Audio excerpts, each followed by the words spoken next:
Good morning. Welcome to Great Tree Zen Women's Temple. Our speaker this morning is Genjo Williams. But first, we'd like to ask Teijo to do the opening sutra. An unsurpassed, penetrating, and perfect Dharma is rarely met with, even in 100,000 million kalpas. Having it to see and listen to, remember and accept, I vow to taste the truth of the Tathagata's teaching. And now a brief statement about dana. In Buddhism, when Zen practitioners share their understanding of the teachings and practice, it is offered freely as a practice of dana paramita. Dana is a Pali word that means generosity or to give freely, and this practice is done without expectation of getting something in return. This is the spirit of speaking about the Dharma.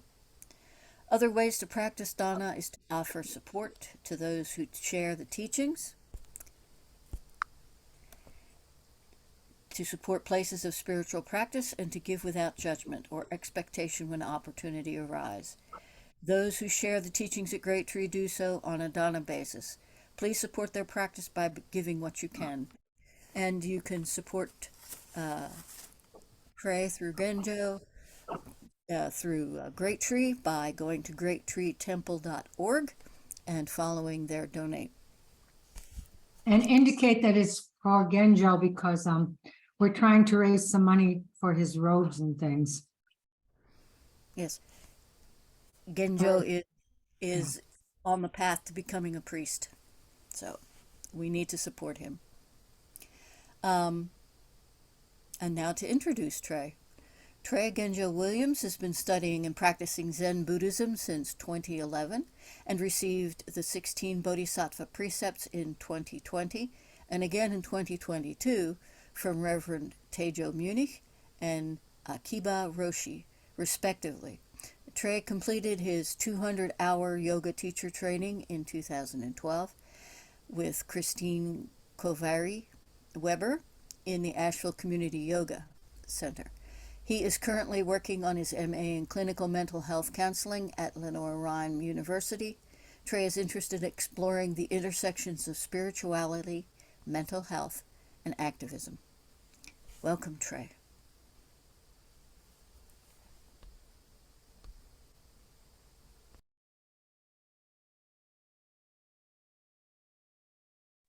Hi, good morning. I guess I should unmute myself.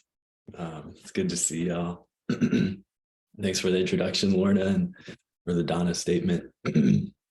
I'm really grateful to have been invited back here to talk more about my experience at the Jukai-e back in November. And yeah, I guess just to start with a recap. It was a 5-day Jukai, 5-day retreat in November in LA at Zen Shuji. It was a celebration of the centennial anniversary, 100 years of Soto Zen being in North America. And it was held at Zen Shuji, which was the first Soto Zen Buddhist temple established in North America. And it was also the 100th year birthday, right at the end of the retreat, I think was the day that Zen Shuji had been established. And yeah, so it was a celebration of sorts. And I also got the feeling that it was a celebration, a commemoration of 100 years. And also from my perspective, to me, it felt too like a kind of a preparation or a planting seeds for like the next 100 years of Soto Zen in North America. And so today I want to pick up a little bit where I left off. I had like written down all these notes about what I want to talk about, and I was looking back through them this week and they made no sense to me. So I restarted and we'll just see where we go.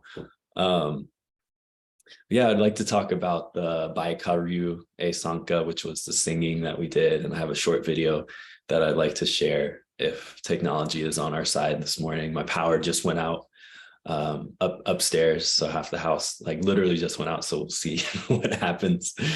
But yeah, share that video. And I took just a few pictures during the retreat. And so I have a very short slideshow that I'd like to share. And yeah, and of course, leave space for discussion, comments, questions about my experience there, others' experiences there. Teijo was there, Chimyo was there in a very different role than I was. I was there as a kaite or as a participant. And Teijo and Chimyo were leaders there and guides and protectors and space holders. And so invite them to share. And then also if there are just questions about Jukai, not saying that I can answer them, but I know there's a lot of wisdom in the Zoom room. So I really hope to hold space for, thoughts, questions, discussion at the end.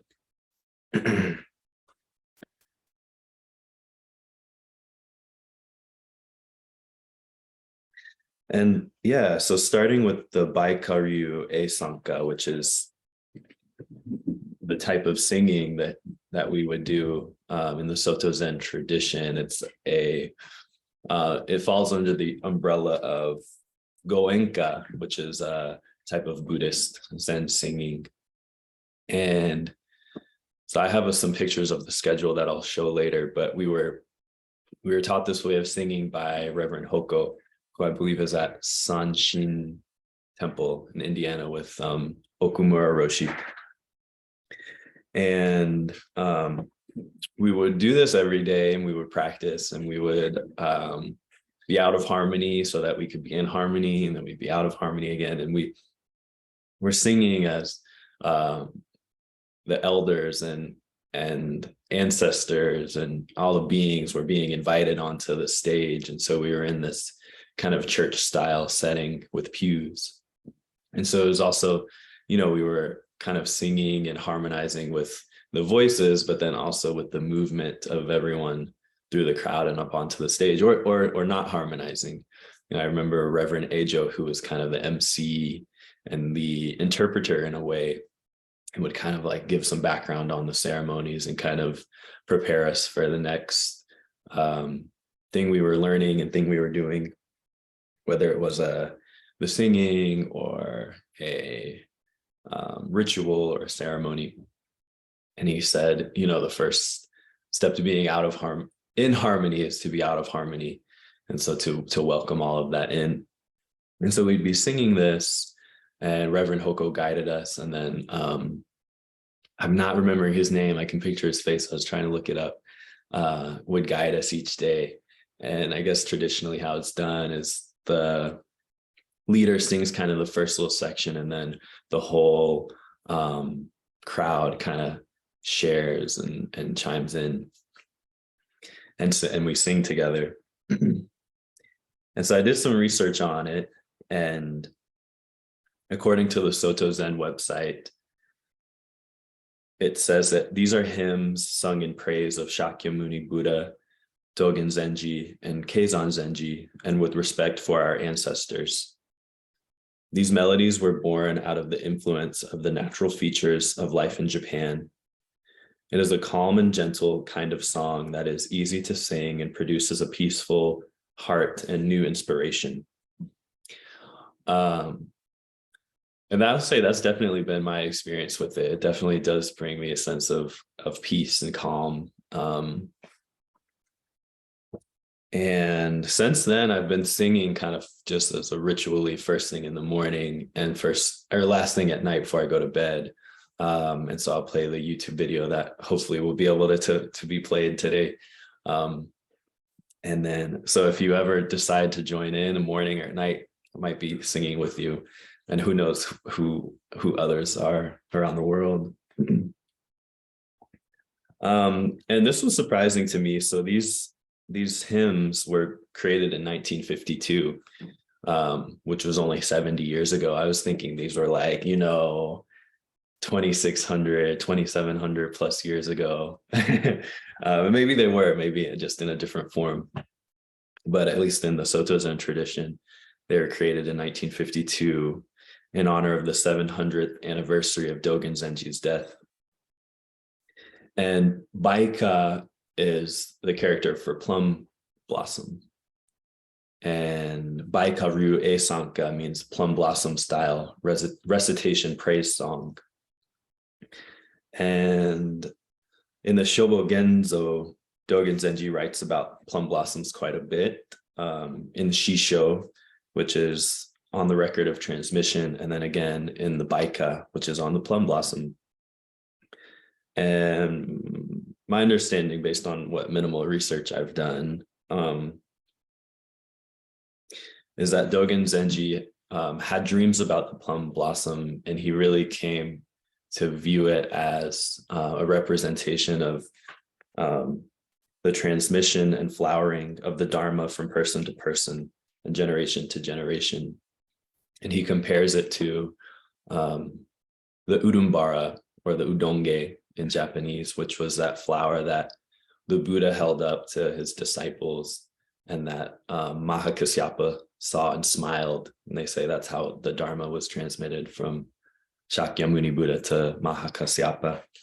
And so Dogen says that, you know, every plum blossom is every flower, which is the udumbara. So every flower is an opportunity to, I guess, awaken. And so I've been kind of thinking it like that, and hasn't happened yet, but I'm kind of going in with that, especially now that it's spring here and the flowers are starting to blossom. So I'd like to just share it and see if I can share my screen here and invite us to just listen to it. I have also, there are several different styles. I found one that I really like that I'll share from some monks who I think are in Akita Prefecture in Japan. They call themselves the Ume Tomo. Ume is the symbol for plum, like umeboshi, which are those really sour, bitter plums. And then tomo is often used in the word tomodachi, which is friend in Japanese. So ume tomo, friends of the plum. And so I'll share that, and hopefully it'll work.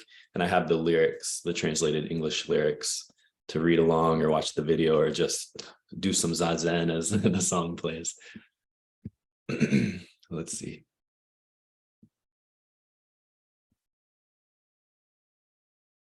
Okay, so I'll play just a few seconds. Please let me know if you can hear it. And there's a couple seconds of silence.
Yeah, I just love that so much.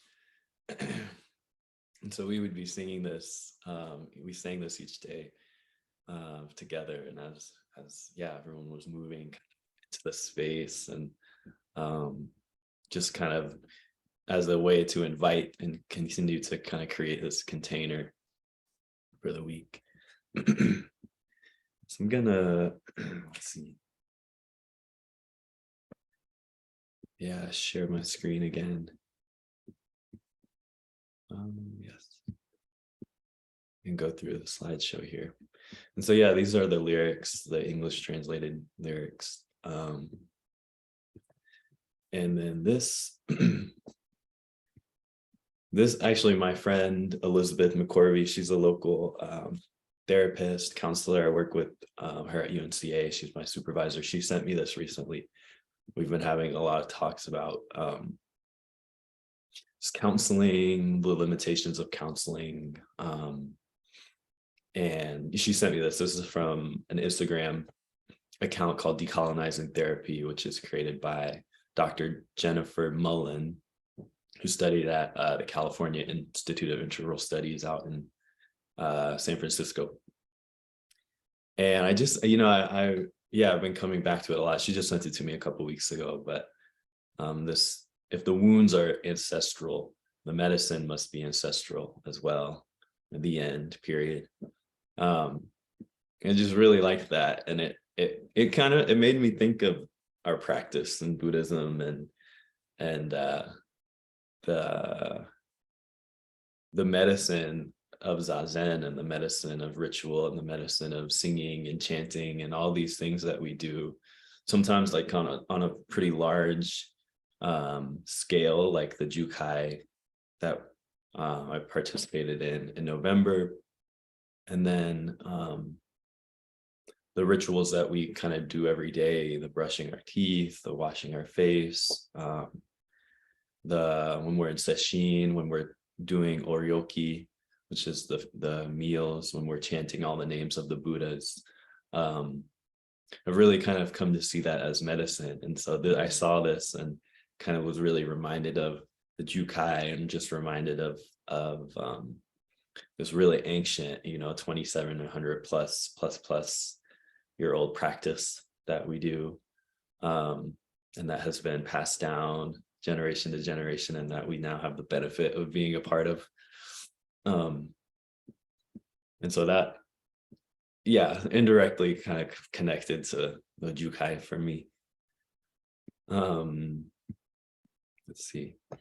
So yeah, last talk I talked a lot about the how jam-packed the schedule was.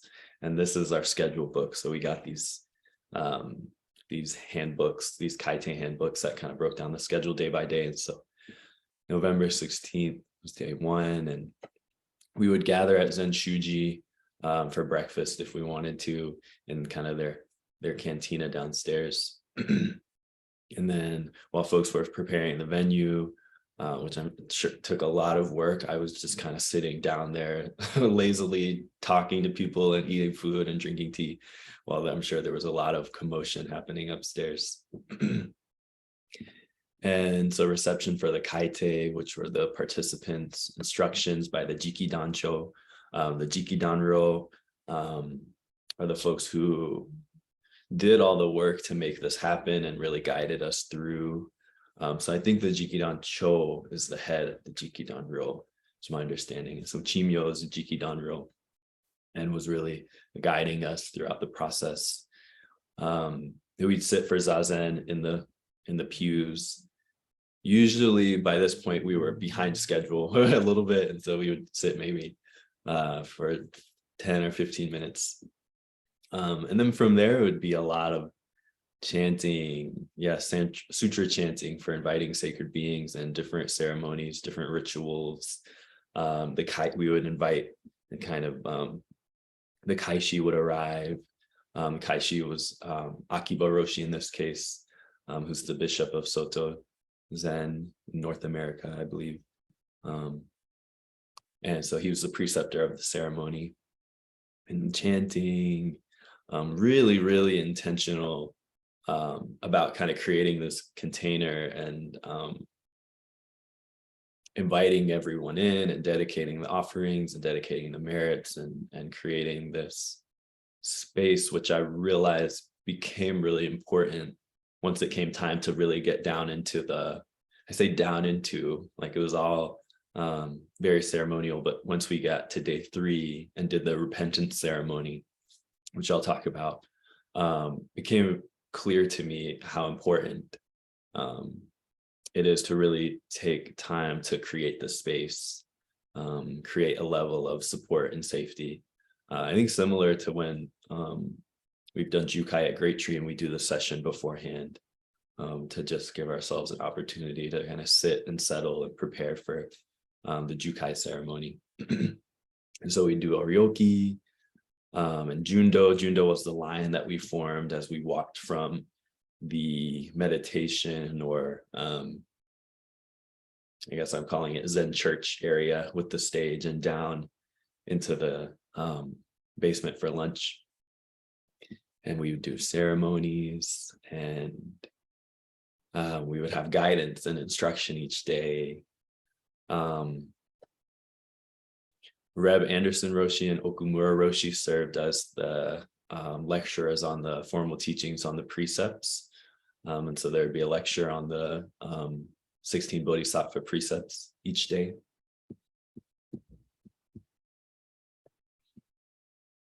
And then there would be a Dharma talk each day. So this first one was Reverend Shumio Kojima, who's the current abbot of Zen Shuji, where all the ceremonies were held. And more ceremonies and chanting and singing. Then we would finish up around 7:30, 8 most nights, and go into the next day. And yes, do some zazen, have our morning service, invite everyone in, the elders and the ancestors, and continue to kind of just create and cultivate this container in this space.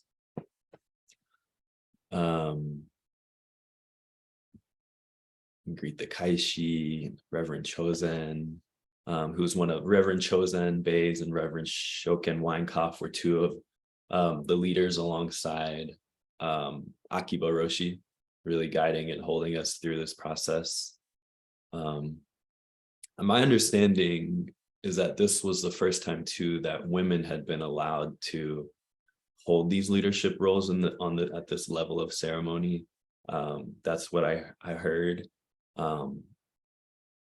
And I think that's what I think of too when I think of this was a celebration of 100 years, but then also a preparation for the next 100 years, and the importance of bringing in folks who have traditionally been marginalized or experiences devalued in the tradition to really, that's how I'm choosing to see it, at least. It's to really, really, just make that really intentional and visible moving forward. Like a great tree, like what Teijo has created.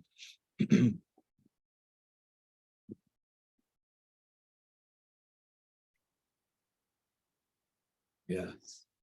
So there would be more chanting and sutras and offerings dedicated. Dharma talk by Reverend Enkyo Ahara. And then here's when Reverend Hoko introduced us to the Baikaru Esanka, which was the singing that we just heard. And then for a couple of days, we would have tea and discussion with the senior teachers and who were there. So Teijo held a discussion group, and I sat with Reverend Zuiko. And I can't remember if I talked about this last time I brought this up, but it was a great kind of in the moment process-based teaching for me. There were a few of us, maybe 5 or 6 of us, and I was really struggling with one of the people who were at the discussion. And, you know, from my perspective, this person was just like taking up a lot of space and talking over people, and even talking over Reverend Zuiko, just not giving her the space to really talk and give folks to ask questions. And the way, you know, I was really struggling. I was like fidgeting, and I was like, oh gosh, like I feel like I need to say something, like I can't just sit here any longer. And you know, just when I was kind of gonna like interject, Reverend Zuiko just I think very skillfully was like, you know, how about we just like pause and make space for everyone here. I think in just a very kind, gentle, skillful way. And I just felt this relief. And I was like, wow, that's not what I was going to say. That's not at all. I was going to address the situation. So I thought that was a really, that's really stuck with me. And we had teachings on the precepts, offerings, and veneration of the Buddhas and ancestors. And chanting the Heart Sutra and the Daihishin Dharani and the Universal Gateway chapter of Avalokiteshvara.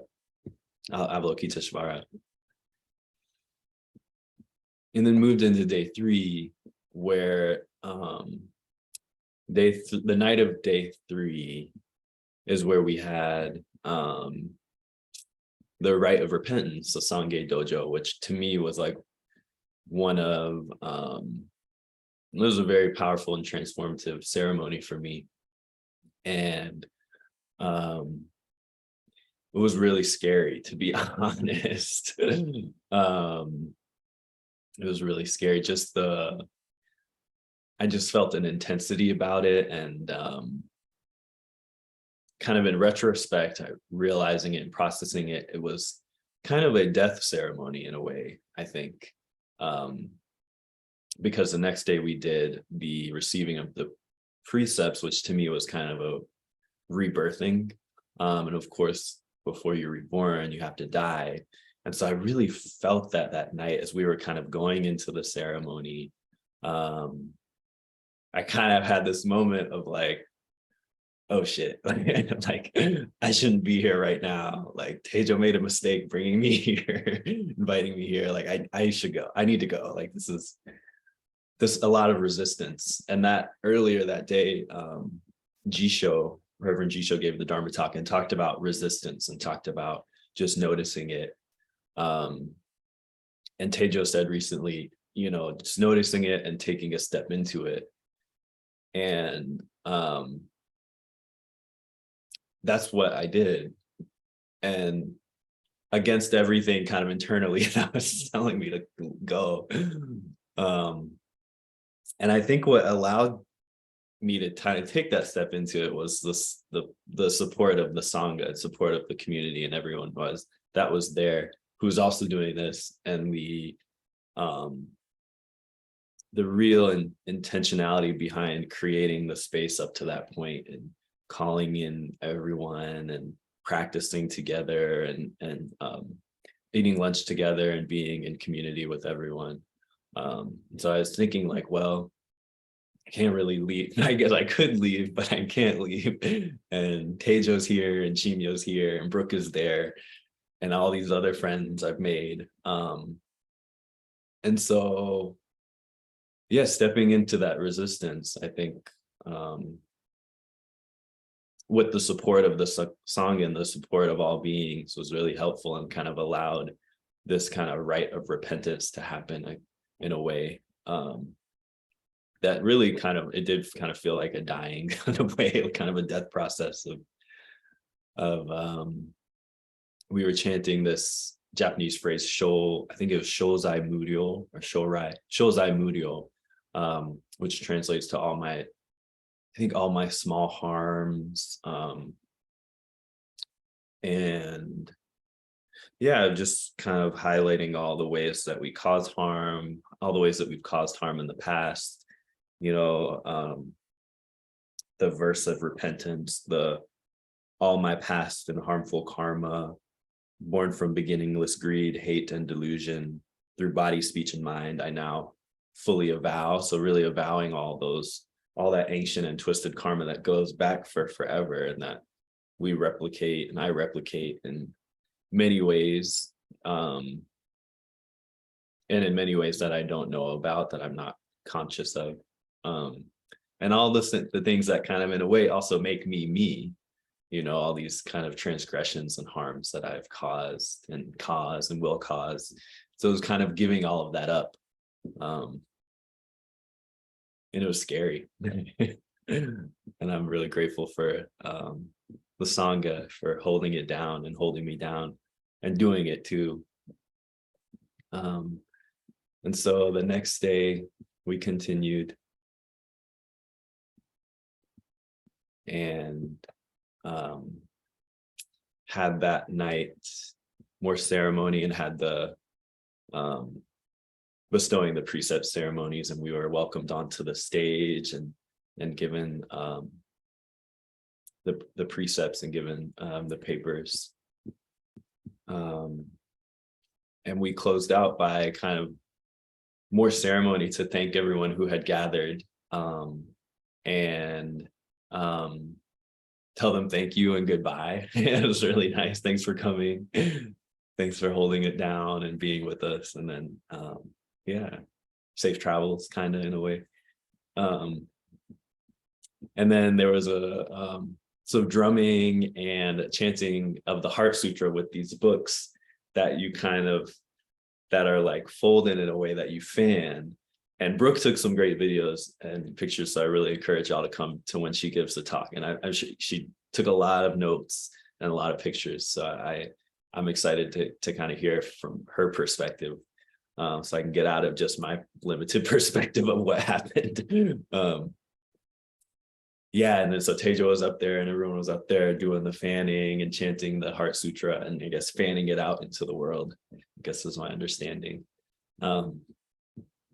So that was the formal ceremonies, and I took some pictures. I stayed at the Zen Center of Los Angeles, and so this was one of the wooden carvings there out in the courtyard. It's a really nice facility. I stayed in a dorm and had one roommate, and then one dorm mate who was one of the cooks for the retreat, and had flown over from Japan.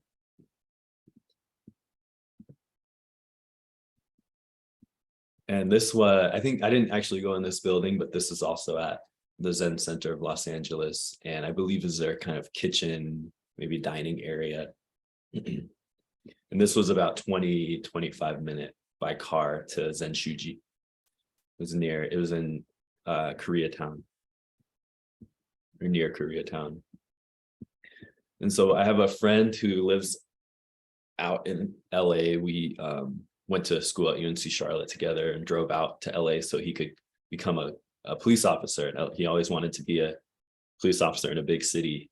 And so a few years ago, we drove from Charlotte, North Carolina to LA, where he became a cop and has been there ever since. And so he took me out to dinner one of the nights, and it was the night after, I think, the repentance ceremony. So I was feeling like all types of whoa, you know, I don't know. And was like a little scared, honestly, to like go out into like the world of LA.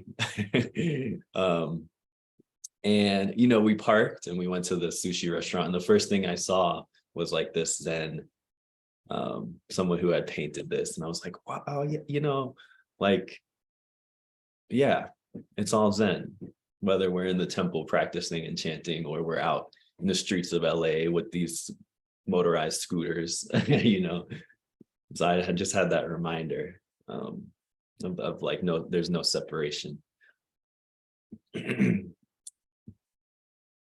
And then here's Brooke and I outside of Zen-shuji during one of the breaks. It was so sunny and so nice there. I think it was still a little cold in Asheville at this time. It was really nice to be soaking up the sun. I think there's a statue of Reverend Hosen Isobe, I believe, who's the founder of Zen-shuji. And here is, I believe it's Kuan Yin. Please, someone correct me if I'm mistaken. And this is outside at Zen-shuji. Really nice place, really nice temple, really spacious and big, and really nice grounds. And here's just kind of a view from the outside. This was the one kind of little garden-y section. And so I'd go walk on it's nice to walk on the ground after sitting for some of the ceremonies for so long. And then here's the stage where a lot of the action took place. Kind of zoomed out view.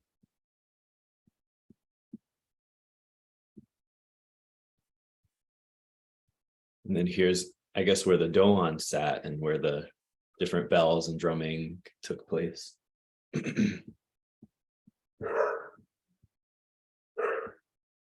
And here are all, I'm not even going to try to name everyone, but here's all the leaders, guides, elders, senior teachers, and who were there. And so there's Akiba Roshi, the preceptor, and his wife, and Reverend Chozen Bays, and Reverend Choken Weinkopf, and Chimyo, and Reverend Tenku, and Teijo, and many, many others who put so much work and effort into creating this. And then the cooks who flew over from Japan, and he stayed at Zen Center of Los Angeles, and they just worked so hard to create these meals, and were up early and up late doing everything. And I was actually talking to him, and one night he went to, he had a friend who offered him a ticket to go see Lizzo, who was playing in LA at the time. And so he went to see Lizzo on one of the nights, and I was just amazed at his stamina. And this was after the ceremonies. There are many pictures taken. This is Akiba Roshi and Reverend Tenku. Reverend Tenku, I don't believe she is anymore, but the former president of the Soto Zen Buddhist Association, and put a lot of hard work into creating this event alongside the other Jiki Danryo who are here. I don't think this is all of them, but I think many of them, I can't remember everyone's names, but I believe he's in Europe, and Reverend Seidenberg in Vermont. And this gentleman, he would lead us during the Baikal Ryu Sanka singing, and he would help out with many of the ceremonies and talk about them. And these two are Dharma brothers at, I believe in Oregon, at Buddha-i or Great Vow. Can't remember in this moment. Reverend Nyose Kwang and Reverend Tenku, Reverend Ejo, who is kind of the narrator MC, Chimyo, Reverend Sempo Oshiro, and Reverend Koshi Kurataki, I believe is in San Francisco. And then here was this was like the post-event lunch that we had. And so Brooke, Teijo, Chimyo, and myself just kind of sat and ate a little bento box that the cooks had prepared and said our goodbyes. And then Teijo, Brooke, and I met up at the airport the next day and came home. So that's that. I think I want to pause there. I kind of was telling myself beforehand, maybe just 30 minutes, maybe 40 minutes, and the rest we can just talk if folks have comments or thoughts or anything else to share, questions. So yeah, it's pretty good, 41 minutes. Yeah, thank you. Thanks for listening.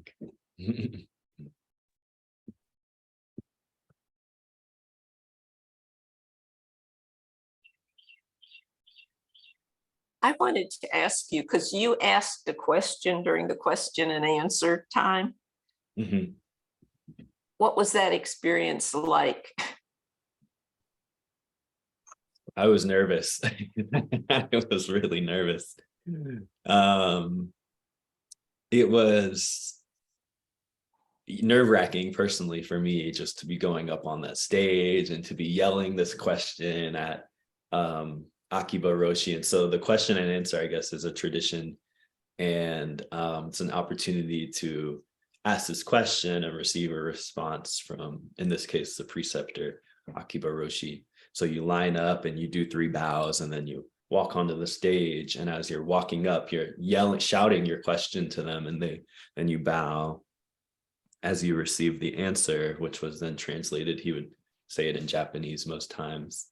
So it was cool. I mean, it was really cool to be a part of this ceremony, and then personally nerve-wracking because I don't really like to yell. I don't really like to be up on stage in front of people.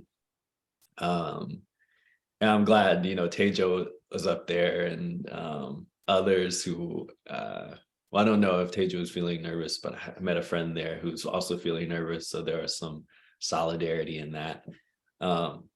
But it felt good after, to have been brave and to do that and participate in that way.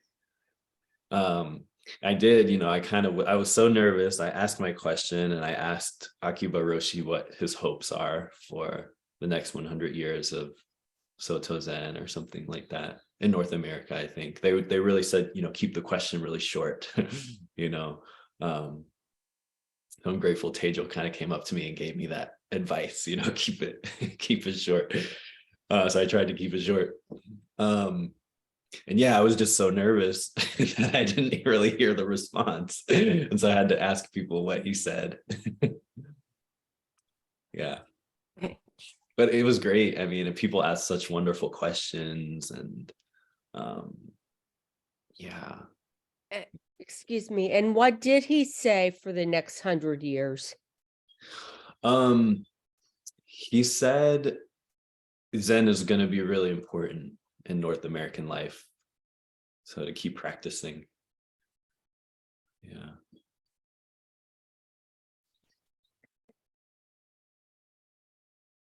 And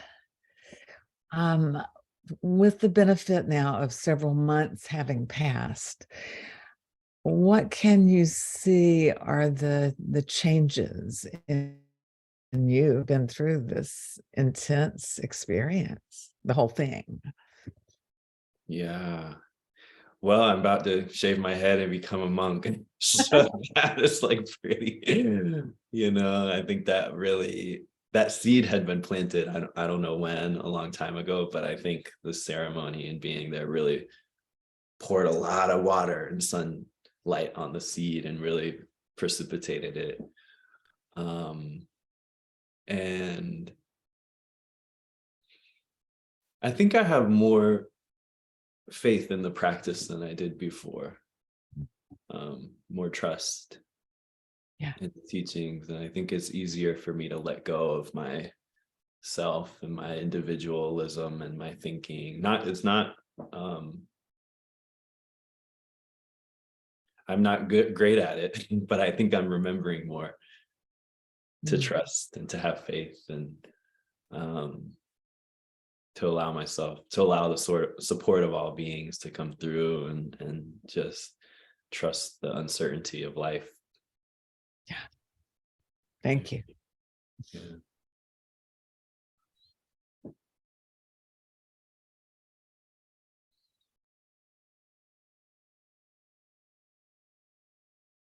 It was really powerful. Yeah, just and I think it's come at a time too when I'm getting ready to graduate from my program of counseling. And so I graduate in 2 months, and I'll be a licensed therapist and counselor, and I really got into the profession because I wanted to help people. And I just felt the way the ceremonies were conducted and all the effort that went into them, and all the support, the very real support from Chimio talking us through how we do oryoki at lunch, and then during the ceremonies, as at times we were being circled by the seniors and elders, and I just felt so cared for and helped. And it kind of really, I think that was a big piece of that I've taken away from it, is like, oh, I want to be a part of this tradition and a part of this community that just has offered me so much care and support in a really, really deep way. I think I think the psychology profession and counseling has so much to offer, and I don't think it's enough. I go back to that quote I shared earlier of ancestral wounds require ancestral medicine. And for me, I think I realized during the ceremonies, I think I had realized this before, like doing Jukai with Teijo before, but it really became really clear of like this practice and these rituals and these ceremonies and the Sangha, it can all be really rich and potent medicine, I think, for these wounds that we've accumulated over lifetimes and lifetimes, all the way back to the beginning. I was thinking about, that was a great quote. And what it reminded me of was an experience that I had during the ceremony, which was to recognize the oldness of the ceremony, and how this ritual, I don't know where it comes from and where it originated, but I think it maybe comes from China. But just feeling like, wow, this has been done for generations, and it's somehow it's still working. It's still, like you say, medicine. I hadn't thought of it as medicine, but something about it is very healing, or something very kind of cleansing or something like that. And I really felt the oldness of it. I want to say ancient, but I don't know if it's ancient, but just that these things sustain. I've always been very interested in that. What is tradition that is helpful, and what is tradition that is just an overlay of some culture? And this seemed like one of those things that was in and of itself just enough, just perfect, and could be done 100 years from now and would have the same effect. So thank you for that quote. Yeah, I felt the same. Yeah, that's it. I think what you just said. Yeah.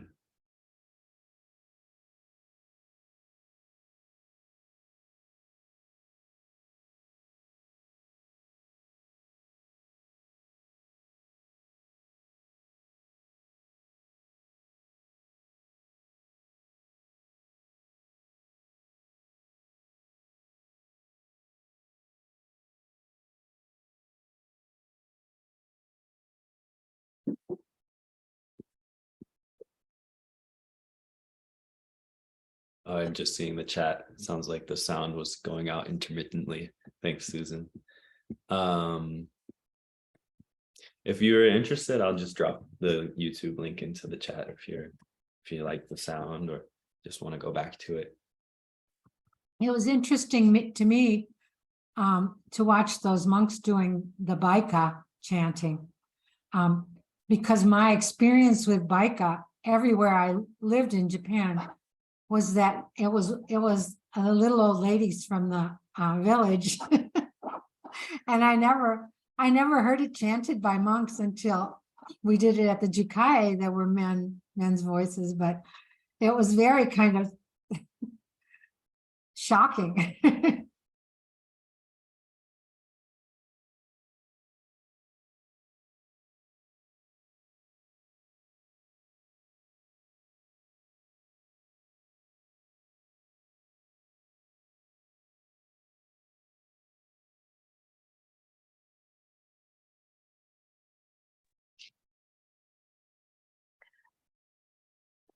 Can you hear me? This is Ado Phoebe from Minneapolis, and I was at the ceremonies also. And Teijo and I were in the same Rio, which is a Ryoban. And anyway, Trey, it's very interesting to hear your perspective and experience about which, because it was quite different than ours. I mean, and we were actually quite separate for most of this time, except for these little chat groups. And so I wondered, you know, what were people experiencing? Because in a way, even though we were part of the ceremony, we were not having the same daily schedule and experience that you were. And so it's really nice to hear about it from your perspective. Thank you. Thank you. Thanks for sharing. And yeah, thanks for being a part of it. I mean, for me, it was really helpful to have you there.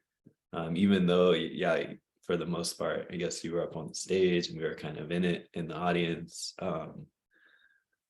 But, you know, and I think about the hierarchy in Zen, you know, because I think for me, my experience of hierarchy in the West is oftentimes negative, and is used as a way to oppress and dominate. But I think in this case, my experience of it in Zen, and at this retreat, at the ceremonies, it was actually, the hierarchy was really useful because it allowed for those of us who are less experienced and who are newer to the practice to actually be guided by the seniors, by you all. Even though we were kind of doing different things at different times. And it just experienced the kind of really helpful aspects of hierarchy in the Zen world at times in a way that is very different from, I think, a lot of my experiences of hierarchy and being in the West, being a Westerner. I appreciated what you said about feeling very cared for, because I think I was very aware of that from both sides. And that's part of what you're talking about, the hierarchy, is those people who put in such great effort. I mean, months of planning and constant being on task, you know, for 7 days. It was very generous. It was a very generous offering. And I felt strongly that this group was mutually supportive. And that was quite beautiful. Yeah, I agree. That's a great word for it, the mutually supportive. Yeah. Chimio, I see your hand. Hi. I'm going to be very vain this morning. I have a really bad cold and I look terrible and I probably sound terrible. So I just wanted to also address what you said as being a part of this. And on the other, it's not really the other side. Let's stop the dualism, and being a part of this as a teacher. And I'm going to stop doing these quote things with my fingers that you can't see me doing, and take responsibility for that.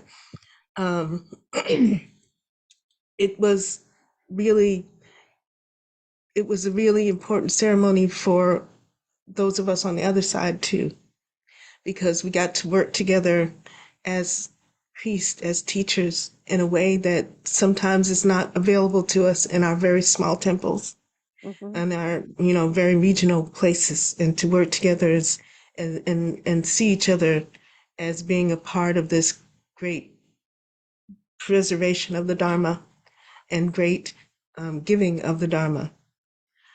It also drove home to me the understanding, hierarchy, aside, the great responsibility that I had as taking these robes and calling myself a priest, and the service that I'm supposed to do for, excuse me, for the Sangha, not so much a position of authority, because I have no authority in my brain, but I am here for service.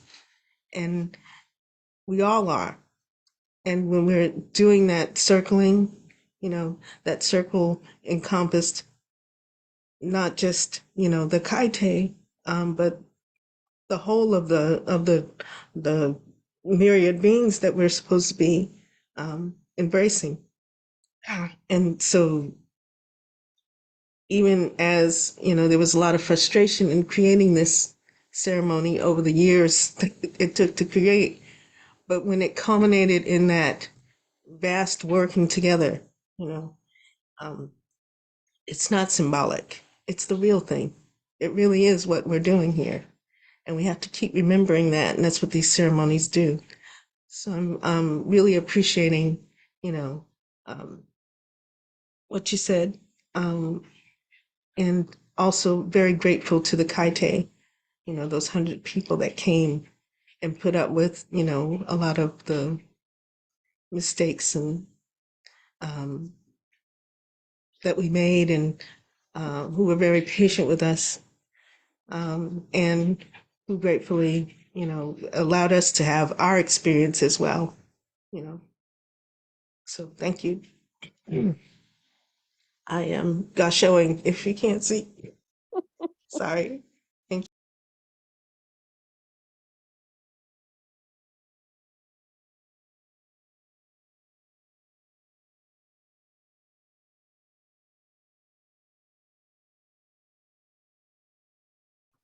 Well, it's 10:58. So, Genjo, do you want to respond?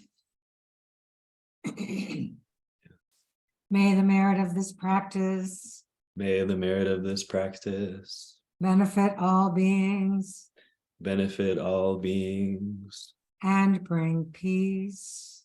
and bring peace. Thank you.